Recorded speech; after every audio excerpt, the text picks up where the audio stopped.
Everest space camp வரைக்கும் போயிட்டீங்களா? மேல போக போக ஆக்சிஜனே இல்ல, அதனால நான் பொறுமையா நடந்து வந்து அப்படியே அச்சீவ் பண்ணிட்டு வந்தேன்.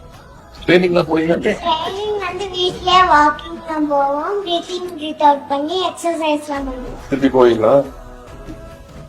ஃப்ரீயா இருக்கும்போது என் சேனலுக்கு குட்டி ட்ரக்கர் குட்டி ட்ரக்கர். சரி, நான் என்ன கூப்பிடணும்? குட்டி ட்ரக்கர் கூப்பிடுவா? 6 வயசுல இமயமலை ஏறி சாதனை படைச்ச சிறுமிய நேர்ல கூப்பிட்டு பாராட்டி இருக்காரு துணை முதலமைச்சர். தன்னோட மழலை மொழியில எவ்வளவு அழகா பேசுறாங்க பாருங்க. மேல போக போக ஆக்சிஜனே இல்ல, அதனால நான் பொறுமையா நடந்து வந்து அப்படியே அச்சீவ் பண்ணிட்டு வந்தேன்.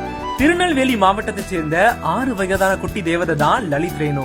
இவங்க பாத்தீங்கன்னா அவங்க அப்பா கூட சேர்ந்து இமயமலை ஏறி வேர்ல்ட் ரெக்கார்ட் பண்ணி இந்தியாவையே திரும்பி பார்க்க வச்சிருக்காங்க. ஆனந்த், ஒரு சுகமான உள்ளாடை.